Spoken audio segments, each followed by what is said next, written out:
أشرقت نفسي بنور من فؤادي. السلام علیکم ناظرین، آپ دیکھ رہے ہیں ہمارا رمضان وتھ شامیر خان، اور ہمیشہ کی طرح ہمارے ساتھ موجود ہیں شازیہ عزیز صاحبہ. کیسے مزاج ہیں آپ کے؟ الحمدللہ رب العالمین. ٹھیک ہیں، آپ خیریت سے ہیں؟ ناظرین، آج چھٹا روزہ ہے. جیسا کہ آپ جانتے ہیں کل ہماری بات ہو رہی تھی تراویح کے متعلق کہ تراویح میں کتنی رکعتیں ہوتی ہیں اور کس طرح سے تراویح پڑھنی چاہیے. آج کا جو میرا سوال ہے وہ خصوصاً گھر میں جو عورتیں ہیں، میری بہنیں ہیں، چھوٹی مائیں ہیں، ان کے لیے یہ سوال بہت مفید ہے. مرد حضرات تو باہر پڑھ لیتے ہیں نماز، لیکن جو گھر میں خواتین ہیں وہ کون سی صورتیں نماز میں پڑھیں؟ جو آپ نے کل بتایا تھا کہ 2 رکعت 4 رکعت کے بعد تھوڑی دیر رکنا ہے اور اس کے بعد پڑھنی ہے، تو ان رکعت میں کون سی صورتیں پڑھنی چاہیے؟ الحمدللہ رب العالمین والصلاة والسلام علی سید الانبیاء والمرسلین، اما بعد فاعوذ باللہ من الشیطان الرجیم، بسم اللہ الرحمن الرحیم. اس وقت جتنی بہنیں مجھے سن رہی ہیں، بہتر یہ ہے کہ قرآن پاک کی 30ویں پارے میں جو آخری 10 صورتیں ہیں ان کی تلاوت کی جائے تو بہت ہی اچھی بات ہے. اور اگر کسی بہن کو، جن لوگوں کو آخری 10 صورتیں بھی یاد نہیں ہیں، تو پھر وہ سورہ اخلاص ہر رکعت میں 3 بار سورہ اخلاص کی تلاوت کر لیں انشاءاللہ تعالیٰ. مطلب ہر رکعت میں سورہ اخلاص پڑھ لیں، قل هو اللہ احد. جی بالکل. اور حدیث پاک میں تو یہاں تھا کہ کوئی 3 بار سورہ اخلاص کی تلاوت کرتا ہے تو اللہ تبارک تعالیٰ اس کو ایک قرآن پاک پڑھنے نہیں، میں سمجھ نہیں پایا، مطلب ایک رکعت میں 3 بار پڑھنی ہے؟ ایک رکعت میں 3 رکعت تراویح کی نیت باندھی جی تو اس میں ہمیں 3 رکعت تین بار سورت پڑھنی ہے، مطلب 6 مرتبہ ہو جائے گی اس میں سورت. اور اگر کوئی خاتون ایک دفعہ پڑھ لے سورہ اخلاص اور تراویح میں، بہترین کے مطلب یہی ہے نا کہ دیکھا آخری 10 صورتیں یاد کریں. آپ جو ہمیں بتائیں گے وہ بہترین ہوگا.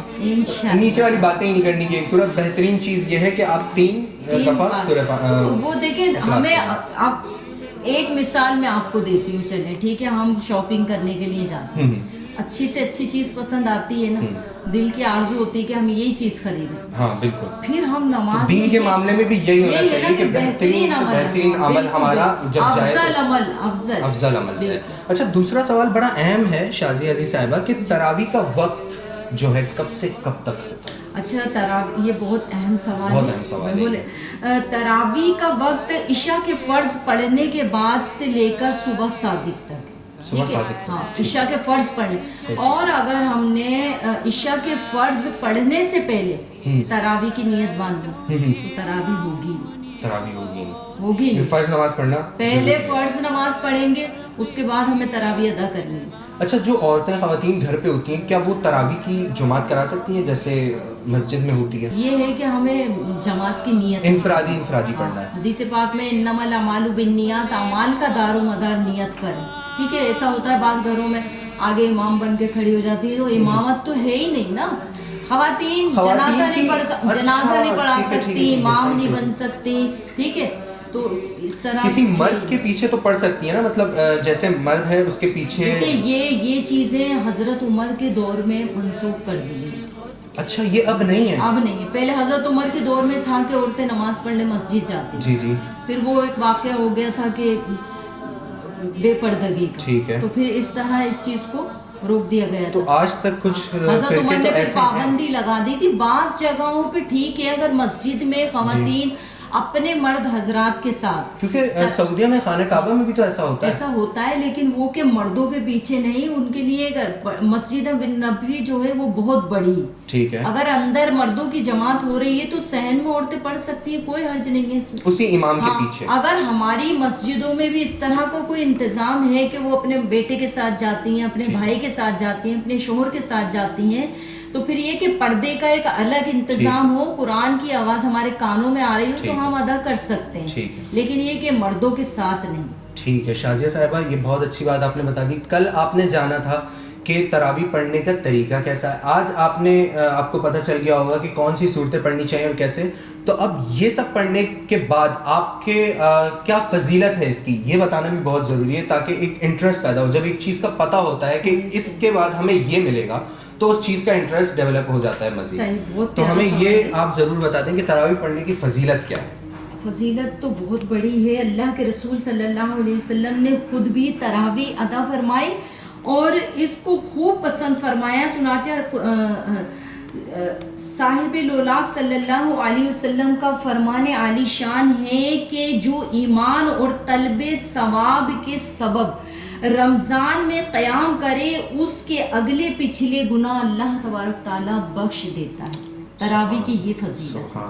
تو کتنی بڑی سعادت کی بات ہے کہ اللہ تعالیٰ ہمارے گناہوں کی مغفرت فرما رہا ہے اور پھر طلب ثواب کی نیت. تو یہاں میں اپنی بہنوں کو ایک بات اور بتانا چاہوں گی کہ اگر ہم پانی پی رہے ہیں, ٹھیک ہے, ہم نے پانی پی لیا, نیت یہ شامل کریں اللہ یہ جو پانی میں پی رہا ہوں یا پی رہی ہوں تو یا اللہ تیری عبادت پہ قوت حاصل کرنے کے لیے پی رہی ہوں. کوئی بھی نیکی کا کام کرتے یا اللہ تیری رضا کے لیے, یا اللہ صرف تیری رضا.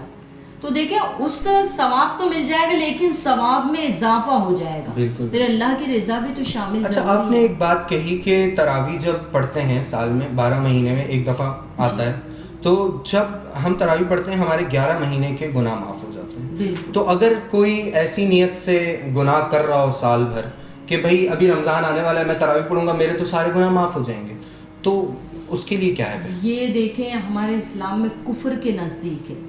گناہ اس آس پہ کرنا, سوچ سمجھ کے کرنا نہیں, یعنی اس آس پہ کرنا کہ گناہ کرنا اللہ معاف فرما دے گا. ایک گناہ ہوتا ہے جو سرزد ہو جاتا ہے, ٹھیک ہے, دانستہ طور پہ جو گناہ سرزد ہوتا ہے اس کی معافی لازمی ہے, اور پھر اس پہ یہ نیت, یہ توبہ, یہ ضروری ہے کہ ہم اس گناہ کو نہ کریں. ٹھیک ہے, اس آس پہ گناہ کرنا کہ چلو گناہ کر لیتا ہوں اللہ تعالیٰ معاف کر دے گا, تو یہ کفر کے نزدیک. گناہ سے پہلے یہ سوچنا کہ اللہ معاف کر دے گا, اللہ معاف کر دے گا, یہ غلط ہے. لیکن اگر گناہ ہو جاتا ہے اس کے بعد یہ سوچنا کہ اللہ معاف کر دے گا, یہ ایک بہترین. وہ کہ ایک تو گناہ ہو گیا اور پھر اللہ سے توبہ کر لی, اور یہ توبہ کری کہ یا اللہ یہ گناہ دوبارہ نہیں ہوگا, تو پھر یہ کہ بہتر چیز ہے. اگر پھر بھی ہو جاتا ہے پھر توبہ کر لیں, پھر ہو جاتا ہے توبہ کر لیں. توبہ کا دروازہ تو ہر وقت کھلا ہے نا. لیکن اس آس میں علماء کرام کے نزدیک, میں تو اپنے عالموں کی خیر خاک بھی نہیں ہوں, ان کے قدموں کی دھول بھی نہیں ہوں, لیکن ہمارے علماء کرام کے نزدیک اس آس پہ گناہ کرنا کہ اللہ معاف فرما دے گا ایک کفر کے نزدیک. تو ناظرین آپ نے دیکھا, اور میری دعا ہے کہ یہ ہمارے عمل میں بھی آ جائے جو باتیں ہم شازیہ صاحبہ سے سنتے ہیں.